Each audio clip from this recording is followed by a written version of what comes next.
تیسرا کام جو اس مہینے میں کرنے والا ہے،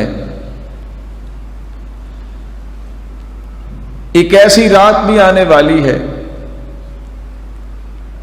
اس رات کی تلاش کرنے کے لیے 3 کام کیجیے۔ وہ رات کون سی ہے؟ اس کو لیلۃ القدر کہتے ہیں۔ دنیا میں کتنے لوگ ہیں جن کی عمر 80 سے 90 سال ہوتی ہے؟ بہت کم۔ حدیث میں آتے ہیں اعمار امتی ما بین 60 الی 70، ریشو جو ہے میری امت کی وہ 60 سے 70 سال کی ہے۔ لیکن کس قدر انسان عظیم انعام حاصل کرتا ہے کہ اللہ تعالیٰ نے اس مہینے میں ایک رات رکھی ہے جس کو لیلۃ القدر کہتے ہیں۔ رات ایک ہے، لیکن اگر اس کی عبادت انسان کر لے تو 83 سال 4 مہینوں کی عبادت سے افضل عبادت کا اجر اسے مل جاتا ہے۔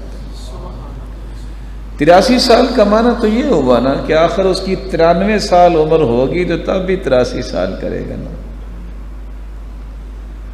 اس انعام کو پانے کے لیے آپ کو 3 کام کرنے ہیں۔ آج آپ کے علم میں ہے کہ 10واں روزہ ہے۔ تاک راتوں میں اللہ کے رسول نے فرمایا اس رات کو تلاش کرو، من حرمہا فقد حرمہا، جو اس رات سے محروم ہو گیا اس سے بڑا دنیا میں محروم ہی کوئی نہیں۔ سلف صالحین اس لیے کیا کرتے؟ آخری راتوں میں باقاعدہ شام جب ہوتی افطاری کے بعد غسل کر کے تازہ دم ہوتے کہ میں نے آج رات اللہ ذوالجلال کے سامنے قیام میں، رکوع میں، سجدے میں، دعا میں، ذکر میں گزارنی ہے۔ اور اس کا یہ معنی نہیں ہے کہ آپ ساری رات کھڑے رہیں، یہ بات بھی سمجھیے۔ سیدہ عائشہ فرماتی ہے میں نے اللہ کے رسول صلی اللہ علیہ وسلم کو دیکھا کہ ساری رات ہی وہ کھڑے رہے۔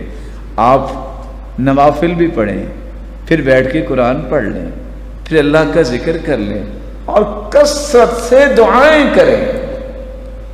اللہم انک عفو تحب العفو فاعف عنا۔ اللہ تعالی ہمیں اس رات کی نعمت سے نوازے اور اللہ ذوالجلال ہمیں اس کو پانے کی توفیق بھی عطا فرمائے۔